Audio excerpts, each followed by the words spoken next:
Sehingga mukjizatnya Rasulullah SAW itu tidak boleh berupa fisik kayak tongkatnya Nabi Musa atau tabutnya Nabi Harun atau apalah yang sifatnya fisik. Karena ini tidak menjawab kecerdasan-kecerdasan yang terimplementasi oleh kata-kata yang dikatakan orang-orang kafir tadi, yang bisa memojokkan orang-orang kafir.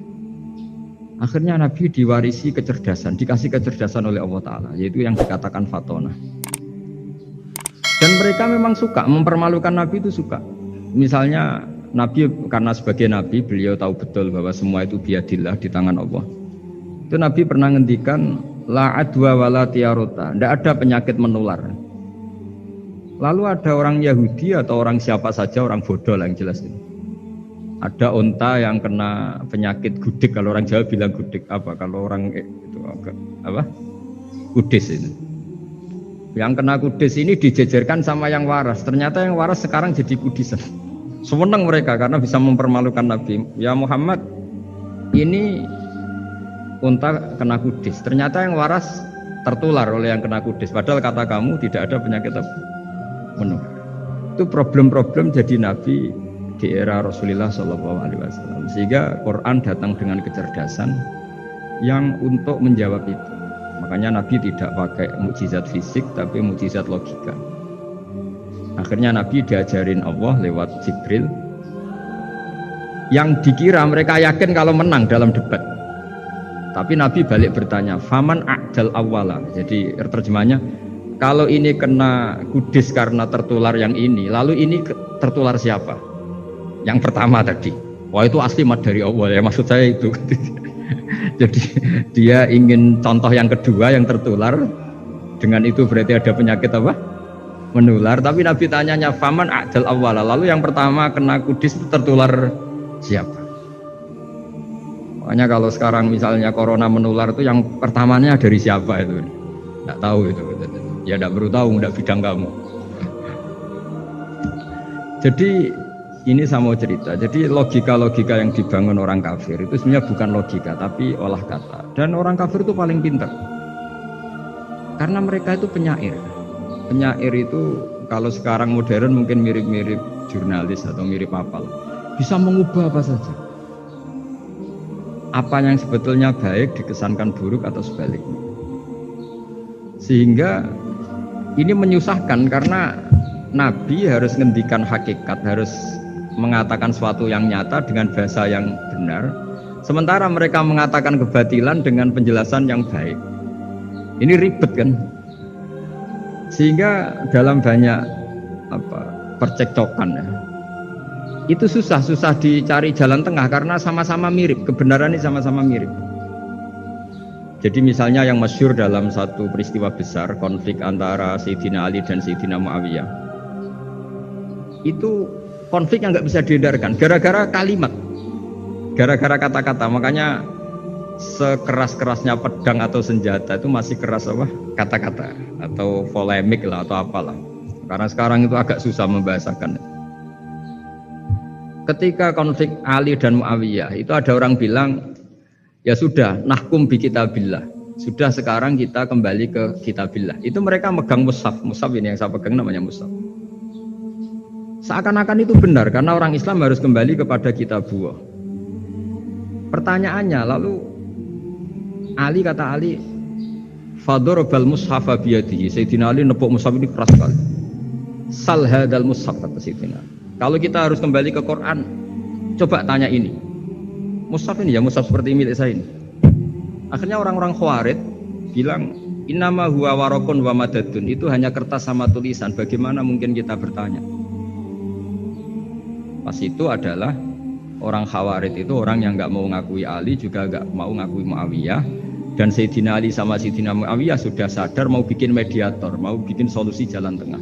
Jadi sebenarnya dua beliau itu orang baik, gara-gara diprovokasi orang Khawarij terus jadi bentrok. Orang Khawarij bilang nggak ada Ali, nggak ada Muawiyah, yang ada adalah kitabullah, yaitu mushaf. Benar, secara zahir benar, memang orang Islam harus kembali ke mushaf.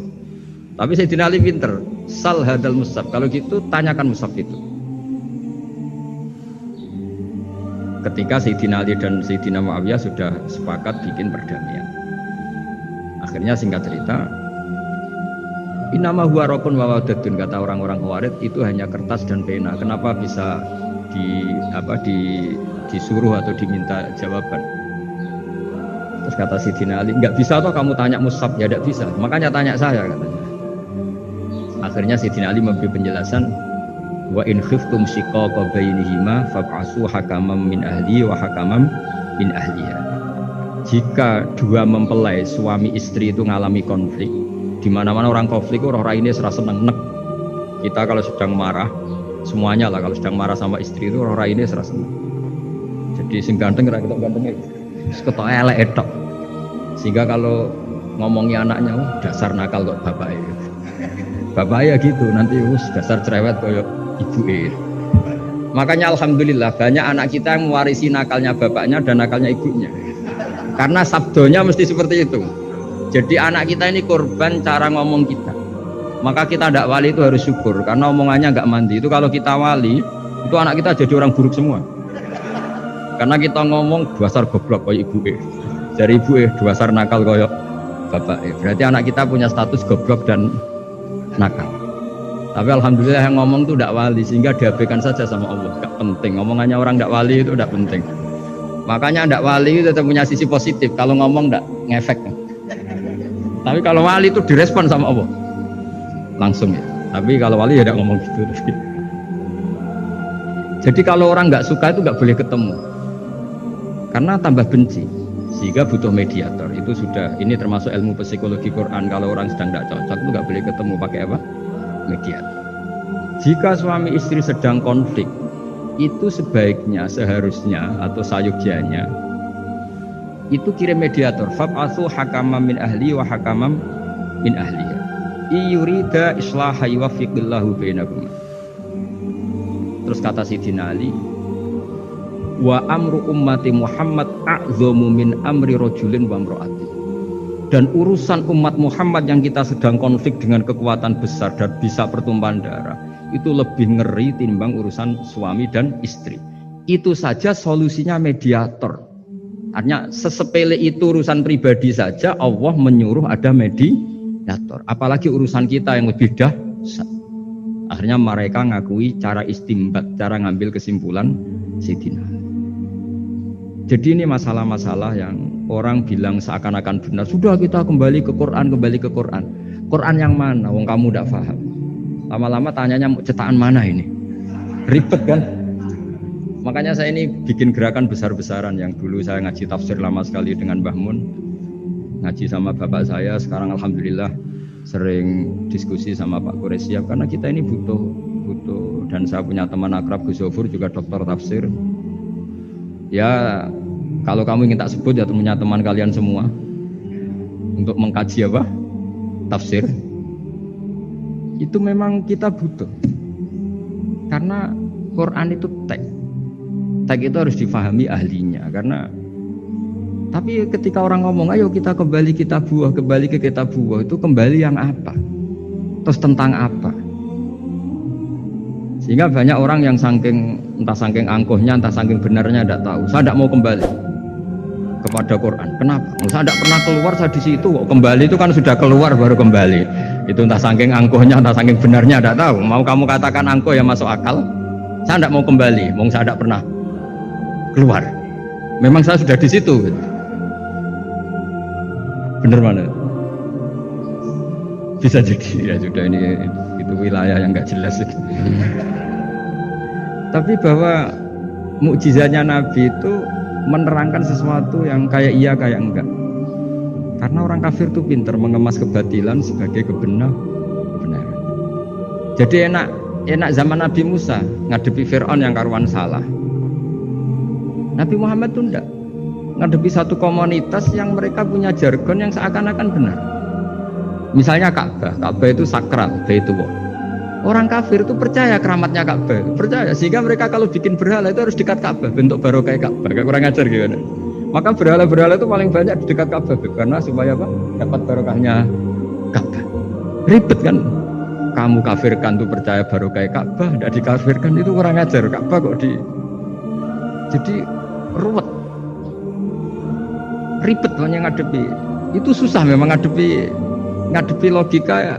Makanya kan apa ya, kayak kita ngerawat anak, mau dilonggar nanti manja terus goblok, mau dikerasin nanti minggat, ribet kan.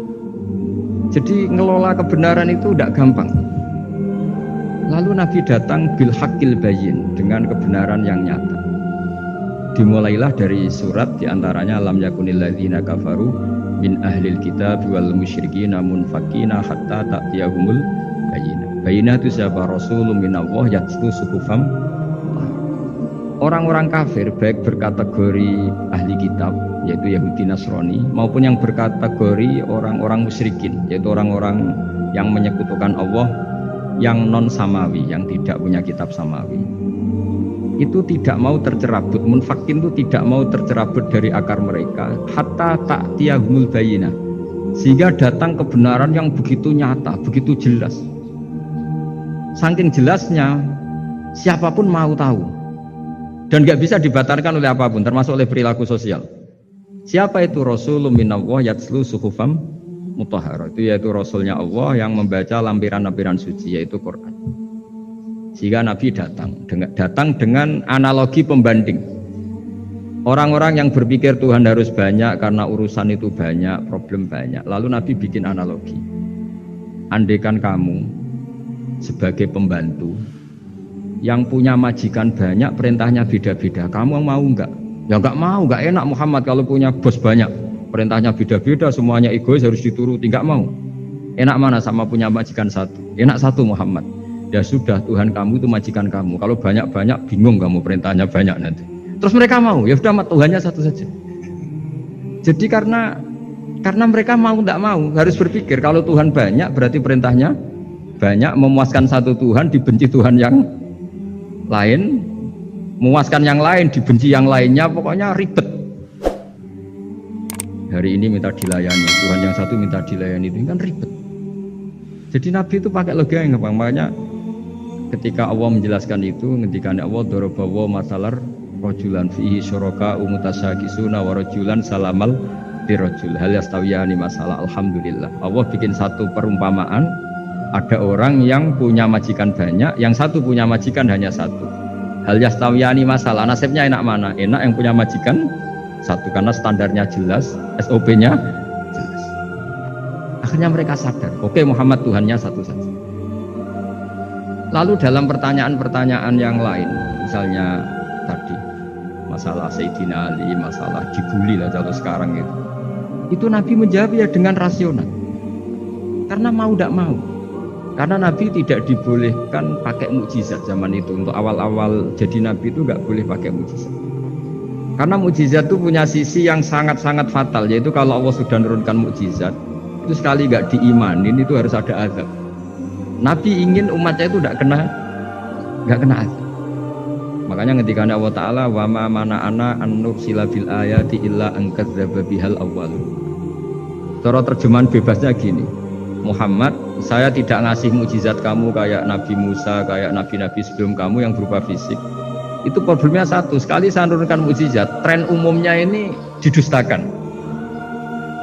Ketika didustakan, saya punya alasan menyiksa, wong sudah tak perlihatkan sebegitu jelas kok tetap didustakan. Maka sekali saya menurunkan mukjizat, kata Allah, wa ma nursilu bil ayati illa takhwifa. Saya memberikan satu ayat itu hanya warning, hanya peringatan bahwa ini akan ada bahaya azab. Jika karena pilihannya itu Nabi milih gak ada mukjizat yang seperti nabi-nabi sebelumnya, milih mukjizat yang ilmiah, yaitu Al-Quran yang kita warisi sampai sekarang. Alhamdulillah. Karena kata ulama-ulama, nah ini pentingnya penjelasan.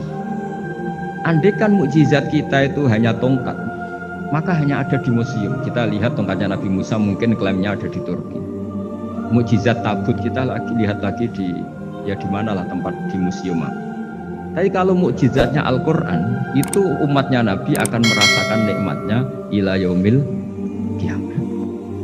Misalnya kita dalam bersuami istri, atau dalam berkeluarga, atau dalam bermasyarakat, itu Quran kalau nasihati kita gampang sekali. Misalnya wa ashiruhunna bil ma'ruf fa in karihtumuhunna fa asa an takrahu syai'a wa ja'alallahu fi khairan katsira. Sudahlah kalau sama istri itu yang baik. Jika ada watak istri yang kamu nggak suka, dalam ketidaksukaan kamu itu ada kebaikan yang banyak. Kamu nggak suka karena kalau istri kamu sering marah, kamu nggak suka. Sukanya yang senyum. Tapi kalau senyum terus sama orang lain juga senyum, ribet kan kamu. Jadi sudah anggap saja ada hikmahnya. Semua itu ada hikmah. Kalau istri kamu marah tidak kelihatan marahnya, dipendam, itu nggak ekspresif. Cara akting sinetron nggak masuk itu. Tapi kalau marah kelihatan marahnya itu ekspresif, itu kecerdasan itu apa? Bisa menumpahkan keinginan. Wah itu bagus ya. Jadi disuruh lihat sisi apa? Positif. Imam Syafi'i itu pernah ketemu seseorang yang di depan beliau cium tangan hormat. Suatu saat dikasih tahu sama santrinya yang lain, orang yang mencium kamu wahai Imam Syafi'i itu di belakang ngerasani kamu, bully kamu. Kata Imam Syafi'i, baguslah. Kenapa? Berarti saya wibawa, di depan saya tidak berani. Jadi enteng saja. Beliau dikasih tahu, tetangga kamu banyak yang benci engkau ya Imam Syafi'i. Baguslah, tidak akan utang saya. Justru yang kenal-kenal itu yang utang-utang itu. Jadi enteng terus. Jadi dunia ini dianggap gampang saja. Coba kalau istri kamu sedang rukun sama sedang marah itu murah mana? Murah marah. Kalau rukun minta ke mall pusing. Jadi ulama dulu itu murah mana? Marah sama rukun. Kalau sedang harmonis, minta kemana? Mahal kan? Kalau pas marah. Jadi ulama dulu itu lucu, apa ya? Gampang sekali nanggapin sesuatu itu. Imam Abu Hanifah itu kalau ketemu yang utang beliau itu dia yang sembunyi, karena malu. Kalau kita kan enggak, yang sembunyi yang utang. Kalau Abu Hanifah enggak. Yang sembunyi itu Abu Hanifah. Kasihan dia malu kalau ketemu saya, kan masih punya utang saya. Kalau kamu ingin jadi wali itu gitu, kalau ketemu yang utang kamu, kamu yang lari. Itu bisa bank tutup karena yang lari yang utangin. Dalam cerita-cerita wali itu unik-unik. Rabi'ah Adawiyah itu pernah kemalingan, itu beliau sembunyi. Malingnya nyari apa, dia sembunyi. Habis itu ditanya, kenapa engkau sembunyi? Sama lu, sama malingnya, karena rumah saya nggak ada yang bisa dimaling karena tidak punya apa. Jadi ini kalau berpikir rasional kan ada Habib Fikri bahasa rasional. Ini tak latih berpikir yang agak-agak rasional. Nah, Nabi itu diutus dalam kondisi masyarakat yang rasional. Sehingga repot. Dan yang tidak rasional itu punya kecakapan olah kata sehingga seakan-akan rasional. Makanya ada kalimat terkenal di kalangan ulama, kalimatu haqqin urida bil batil. Omongannya benar, tapi maksudnya tidak benar. Kayak tadi, la hukma illa lillah. Tidak ada hukum kecuali yang ada di Quran. Tidak ada hukum kecuali yang diturunkan Allah. Pertanyaannya, apa itu? Ya Quran. Lah iya apa? Hanya kata Sidina Ali, ya sudah, sal hadal mushaf. Tanya mushaf kamu. Oh ya tidak bisa, itu kan hanya kertas sama tulisan. Makanya tanya ulama, kata Sidina Ali. Nah, Quran itu balwa ayatum bayinatun fi suduril ladzina utul ilm. Quran itu begitu jelas sebagai solusi, tapi di hatinya orang yang punya. Sehingga kemudian lahir beberapa generasi tauhid. Yang paling masyhur dimulai tauhid itu yang masyhur ya, yaitu adalah ketika ada orang namanya Muhammad bin Jubair bin Mut'im. Itu bapaknya Muhammad ini namanya Jubair bin Mut'im. Itu dia orang kafir, masih kafir. Dia datang ke Madinah itu untuk negosiasi tawanan perang Badar. Dulu beberapa orang yang negosiasi sama Nabi itu ya nunggu di masjid. Singkat cerita, Nabi sholat maghrib baca surat Wattur wa kitabim mastur fi raqim mansur wal baitil ma'mur was-saqfu fil marfu wal bahril masyur. Terus dia dengerin sampai Allah tanya, am khuliqu min ghairi syai'in. Kalau kamu tidak ngakui saya sebagai Tuhan, kata Allah, silahkan Anda berpikir bahwa alam raya ini dimulai dari ketiadaan. Atau kamu sendiri merasa sebagai pencipta alam raya ini, pencipta langit dan bumi. Itu namanya am khalaqus samawati wal ard. Itu orang itu disebut dahiyatul Arab, orang paling cerdas di Arab. Itu dia bingung. Dia selamanya kafir. Cara berpikir menuhankan berhala, Lata, Uzza, pokoknya menuhankan makhluk lah. Terus dia mikir, Muhammad ini kacau ya. Akal saya dihabisin, kata dia. Jadi cara berpikir dia pakai akal, dia tidak percaya mujizatnya Quran, tapi dia bilang Muhammad ini kacau, akal saya dihabisin. Akhirnya Nabi setelah salam dia menyatakan Islam, karena kata dia Muhammad akal saya habis oleh apa yang kamu baca.